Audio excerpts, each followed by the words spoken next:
শোনার জন্য ধন্যবাদ। আমি এরকম শিরোনামে যদি 5 তারিখের আগে কোনো অনুষ্ঠান হতো, সেটা ছিল কল্পনাতীত।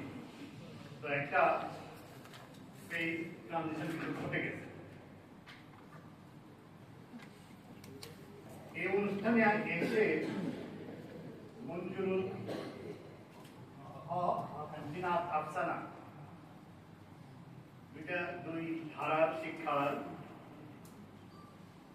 রিপ্রেজেন্টেশন আমি খুব সৌভাগ্যবান মনে করি এই দুজনের কথা শুনতে পারার জন্য। বিশেষ করে মঞ্জুরুল হকের কথা শুনে I felt like crying.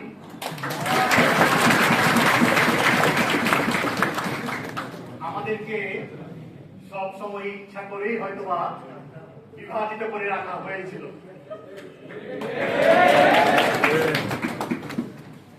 একটা রাষ্ট্র এগিয়ে যায় ইন্টিগ্রেশনের মাধ্যমে। রাষ্ট্রে যারা চালায়, যারা রাষ্ট্রের আর্কিটেক্ট, স্থপতি, তারা চায় সবাইকে একত্রিত করতে। দুঃখজনক হলো স্বাধীনতার পরেও আমাদের মানুষরা এই দেশকে চালিয়েছে এবং অত্যন্তই সুপরিকল্পিত ভাবে, নানাভাবে ট্যাগিং দিয়ে আমাদেরকে বিভাজিত করে রাখছে। মঞ্জুরুল হকের কথা শুনে আমার হৃদয়ে রক্তক্ষরণ হয়েছে। আমি দুঃখিত, আমিও হয়তো এইভাবে ভাবি নাই কখনো। একটা ক্লাসের মধ্যে ডাইভার্সিটি থাকতে হয়। ডাইভার্সিটি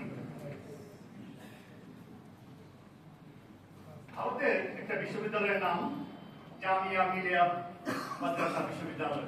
এটা ভারতের একটা সুনামধন্য বিশ্ববিদ্যালয়, ওয়ার্ল্ড র্যাঙ্কিং এ ঢাকা বিশ্ববিদ্যালয় থেকে বেটার। সেখানে সেবার আমাদের ক্রিকেট খেলোয়াড়, সেও পড়াশোনা করছে। বিশ্ববিদ্যালয় ধারণাটাকে আমাকে বুঝতে হবে আগে। It has to be universal. এটা কোন গোত্রের না, এটা কোন ধর্মের ব্যক্তি পড়বে না, কোন বর্ণের না, সকলের। এখানে ভর্তির ব্যাপার যদি কোন অসঙ্গতি হয়ে থাকে, বৈষম্য হয়ে থাকে, রং হওয়া উচিত না। একমাত্র লিটমাস টেস্ট হবে মেধা। মেধা ব্যতীত, অর্থাৎ বিশ্ববিদ্যালয়কে তার নিজের মেকানিজম বের করতে হবে সঠিকভাবে মেধা কিভাবে আমরা বেছে দিতে পারি। মেধার কেউ যদি উতরে যেতে পারে, তাকে আর কোনোভাবে ট্যাগিং দেওয়া ঠিক না। আমি এই কথাগুলো বললাম, এটা মঞ্জুরুল হক এবং জিনাত আফসানা এই দুজনের কথা শোনার আগেও আমি ভাবি না এই কথাগুলো আমি আজকে বলবো। ওনারা আমার চোখ খুলে দিয়েছে। এখন আমি বলতে চাই, পরিবর্তিত পরিস্থিতি, অভ্যুত্থানের পর শিক্ষাটা কেমন হওয়া উচিত। শিক্ষা কি? অবশ্যই বৈষম্যহীন শিক্ষা হইতে হবে। এক নম্বর শিক্ষা কি? শিক্ষা মানুষকে আলোকিত করে। আমরা দেখি না, উবার আছে, এখন ক্লিনার ডাস্টগুলোকে সাফ করে নিয়ে আসে ইলেকট্রিক। এরকম যদি একটা ভ্যাকুয়াম ক্লিনার থাকতো, যার মাধ্যমে আমার জ্ঞানকে সাফ করে নিয়ে যাওয়া যায়, আমি আর এখন আমাকে যেরকম দেখতেছেন দেখা যাবে না। সত্যিকারের ফেয়ার এন্ড লাভলি জ্ঞান, লেখাপড়া, আপনি দেখতে কেমন, দ্যাট ইজ গড গিফটেড। এটার জন্য কোনো ক্রেডিট নেওয়ার কিছু নাই, because you have not earned it. বা জ্ঞান আপনি যেমনই হন, তার এমনই একটা রোশনাই আছে যার ভিতরে জ্ঞান হেঁটে গেলে টের পাওয়া যায়। আমি আমার ক্লাসে যখন থাকি, ল্যাবে বসে থাকি, আমার ছাত্ররা সামনে দিয়ে হেঁটে যায়। কোনোদিন ক্লাসের সেরা ছাত্রকে বলতে হয় নাই, স্যার আমি কিন্তু ফার্স্ট বয়। যে আমার ক্লাস সাথে সামনে দিয়ে হেঁটে যায়, আমি পেয়ে যাই। আমরা এক ধরনের ডাক্তার, আমরা বুঝতে পারি। সুতরাং জ্ঞানের একটা আলাদা ধার আছে। শিক্ষাটা হতে হবে তেমন। শিক্ষা কখনো ওয়ার্ল্ড ব্যাংকের মাধ্যমে চাপিয়ে দেওয়া হতে পারে না, প্রজেক্টের মাধ্যমে পরিচালিত হতে পারে না। আমাদের হেকাপ নামে একটা প্রজেক্ট নাজিল হয়েছে, by the prescription of the World Bank. আমাদের নাকি গবেষণা করাবে। ওয়ার্ল্ড ব্যাংক কি ঠেকা করছে নাকি বাংলাদেশের মানুষদের উন্নত করার? তাদের নিশ্চয়ই কোনো উদ্দেশ্য যে হেকাপের প্রজেক্ট পায়, দেওয়া হয় সেভাবে, পাওয়া মাত্রই 3 মাসের মধ্যে বলে রিপোর্ট দেন। তারপরে যন্ত্রপাতি কিনতে হলে টেন্ডার দেন, অর্থাৎ tender report. You don't have any time to do research. আমাকে টাকার পিছনে ছুটিয়ে দেওয়া হয়, আমাকে এই যে ডকুমেন্ট রাইটিং এর কেরানির কাজ করানো হয় আমাকে দিয়ে।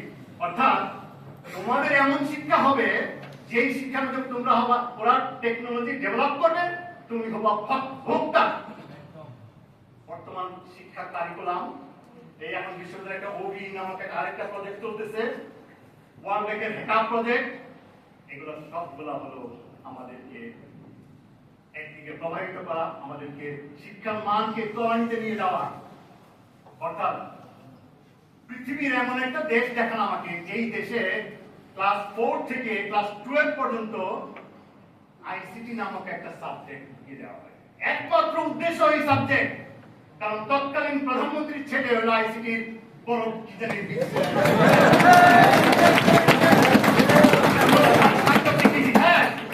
কিন্তু সবাই মিলে বিশ্ববিদ্যালয়ের বড় বড় শিক্ষকরা পর্যন্ত তাকে এমন জায়গায় নিয়ে গেছে, তার থেকে বেটার কেউ বিজ্ঞানী নাই। তাকে খুশি করার জন্য ক্লাস 4 থেকে ক্লাস 12 পর্যন্ত আইসিটি নামক একটা সাবজেক্ট ঢুকিয়ে দেওয়া হলো। মানে বিজ্ঞানের আগে কখনো প্রযুক্তি হতে পারে?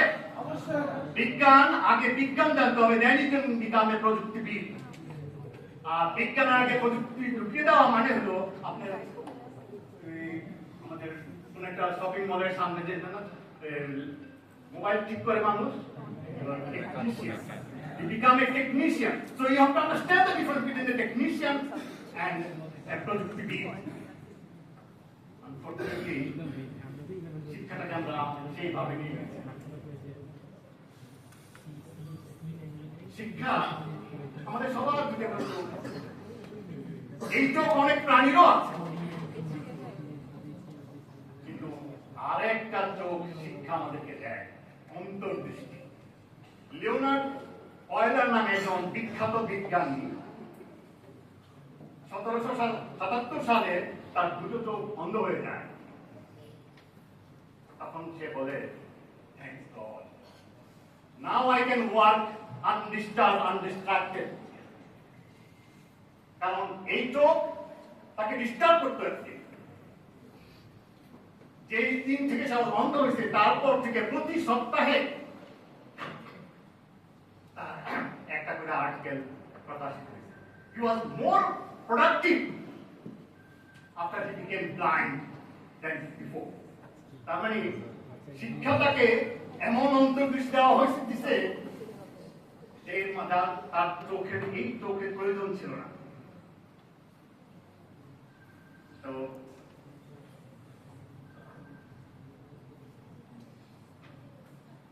আমাদের আরেকটা কাজ করা হয়েছে, দেখবেন বাংলাদেশে শিক্ষাটাকে ধ্বংস করার জন্য।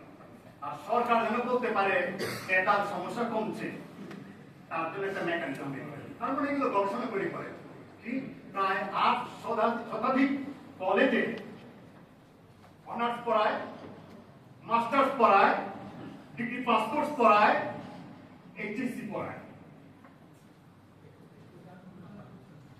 যেই কলেজে অনার্স থাকে, ভারতেও অনেক কলেজে অনার্স আছে, শুধু অনার্সই থাকে, ইভেন মাস্টার্সও নাই। মাস্টার্স পরে ক্যালকাটা ইউনিভার্সিটি। এবং যে কলেজে অনার্স আছে সেই কলেজের প্রত্যেক শিক্ষক পিএইচডি আছে। আর আমার গ্রামের প্রত্যন্ত গ্রামের একটা কলেজ 2000-3000 ছাত্র অনার্স করে, কোনো ক্লাস হয় না। অর্থাৎ সরকারি ইচ্ছা করে বছরের পর বছর কি করতেছে, পড়াশোনা কি করতেছে, অনার্স করে, ক্লাস হয় না, ঠিক মতো পরীক্ষা হয় না, শুধু খালি পরীক্ষার ফি দেয়, জাতীয় বিশ্ববিদ্যালয়ে ইনকাম করে, আর সেই টাকা তারা আনন্দ করে। জাতীয় বিশ্ববিদ্যালয়ের জাতীয় একটা সমস্যা, এটাই সবচেয়ে বড় সমস্যা আমাদের আরেকটা নাজিল করছে নতুন শিক্ষাক্রম। যারা যারা এটা করছে তাদের একজন গতকাল প্রথম আলো ওমর শেহাব নাম একটা আর্টিকেল লিখছে, লিখে বলতেছে দুঃখিত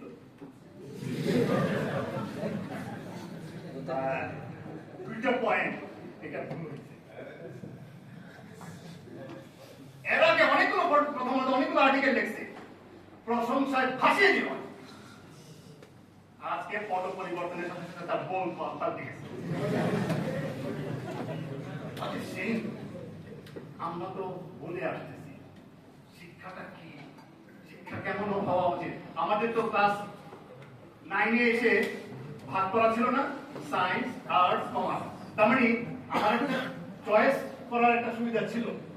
আই কুড চুজ, আমি অঙ্কে ভালো না, আমি আর্টস করব, অথবা আমি ভবিষ্যতে ম্যাথমেটিক্সের দিকে যাবো, আমি কমার্স দিব, আমি বিজ্ঞানী হব, আমি ডাক্তার হব, আমি ইঞ্জিনিয়ার হব।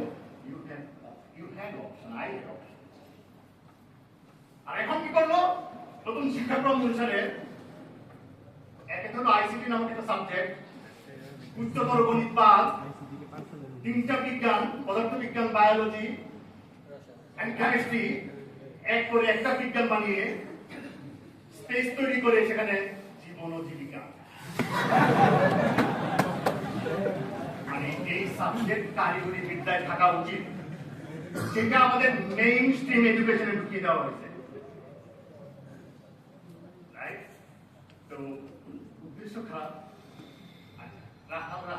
তার পেপারে লিখছেন যে আমাদের শিক্ষার অনেকগুলো ধারা আছে। ধারা যেমন আছে, মাধ্যম আছে। ধারাগুলো কি, একটা রাষ্ট্রে সত্যিকারের শিক্ষাটাকে যদি আমাকে বড় পর্দায় রেখে বিবেচনা করতে হয়, মোট শিক্ষার্থীর সংখ্যা কত? তার 60% কারিগরি বিদ্যা করা উচিত। কারিগরি বিদ্যাকে শক্তিশালী করা উচিত ছিল। মানে মেইন স্ট্রিম এডুকেশনটাকে ডাইলিউটেড না করে কারিগরি বিদ্যাকে যদি আমরা তারপর কি করা হতো উচিত ছিল, কারিগরি বিদ্যা গিয়েও সে ভালো করতেছে, তার মন পরিবর্তন হয়ে গেছে, আমি এখন মেইন স্ট্রিমে আসবো। দরজা খোলা রাখতে হয়। মাদ্রাসায় করতেছে, তাকেও মেইন স্ট্রিমে আসার দরজা খোলা রাখতে হবে। ইংলিশ মিডিয়ামে পড়তেছে, তাকেও মেইন স্ট্রিমে আসতে চায়, তার জন্য অর্থাৎ দরজা সবসময় ওপেন রাখতে হয়। আমি একটা উদাহরণ দেই, এডওয়ার্ড উইকেট বর্তমান বিশ্বে 1 নম্বর পদার্থবিদ এবং সবচেয়ে বড় বিজ্ঞানী বলা হয়। সে গণিতে নোবেল প্রাইজ খ্যাত পুরস্কার পাওয়া ফিল্ড অ্যাওয়ার্ড। সে আন্ডার গ্রাজুয়েট করছে ইতিহাস, মাইনর করছে লিঙ্গুইস্টিক্সে। তারপরে তার মাস্টার্স করার সময় তার মনে হলো আমার তো ইকোনমিক্স ভালো লাগে, ইকোনমিক্স পড়লো, ওখানে ড্রপ আউট, ভালো লাগে না। তারপর তার মনে হলো আমার তো গণিত ভালো লাগে, স্ট্যানফোর্ডে গিয়ে গণিতে ভর্তি হলো। কিছুদিন পর মাস্টার্স করার পর পিএইচডি করলো ফিজিক্সে, এবং এখন ফিজিক্সে সে 1 নাম্বার বিজ্ঞানী। অর্থাৎ এই যে আমাকে ম্যানুভার করার, পরিবর্তন করার দরজাগুলো খোলা রাখছে বলেই আজকে এডওয়ার্ড উইকেন আমেরিকাতে হইতে পারছে। আমার বাংলাদেশে সে জন্ম নিল, সে হইতে পারতো না।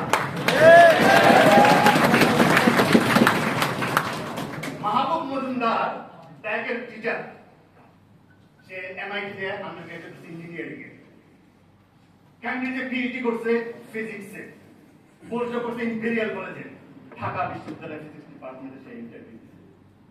এখানে যারা ইন্টারভিউ নেয় আমাদের দরকারি পত্রিকায় যে বিজ্ঞাপন সেই অনুসারে ফিজিক্সের আন্ডার গ্রাজুয়েট থাকা উচিত। আপনার তো সেটা নাই। সেই যাকে কেমব্রিজ বিশ্ববিদ্যালয়ে পড়তেছে সে ফিজিসিস্ট, তার পাস কিন্তু চলে গেছে। He has become a physicist.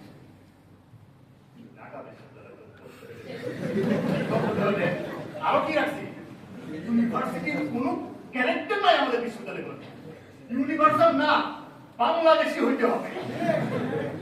ওই বিজ্ঞাপনে যা আছে উইন্ডোটা তা হইতে হবে, এবং বিজ্ঞাপনগুলো এমন ভাবে করা হয় আমার যদি চয়েসে কেউ থাকে তার সাথে যেন মিলে যায়।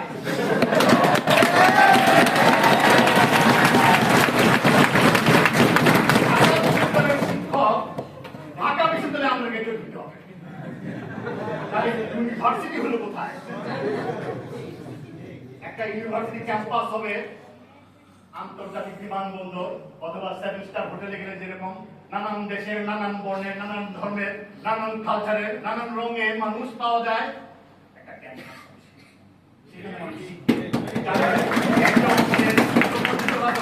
আজকে যেমন মঞ্জুরুল হকের কথা শুনলাম, এই যে যোগাযোগ, এইটা ইম্পর্টেন্ট। ইন্টারঅ্যাকশন, ইন্টারটুয়াইন হবে। সেই সমাজ কখনো ফ্লারিশ করবে না। একটা সমাজ উন্নত হয় সমাজের সমস্ত মানুষ, সমস্ত স্তরের মানুষ যখন একত্রিত হয়। আমাদের সরকার অত্যন্ত সুচারুভাবে এই মেকানিজমটা এই করছে যেন কেউ তার সাথে না মিলে। যে মাদ্রাসায় পড়ছে সে মসজিদ ইমাম হবে, বাংলা মিডিয়ামে পড়ে সে বিসিএস হবে, ইংলিশ মিডিয়াম পড়ে এক্সপোর্ট করে।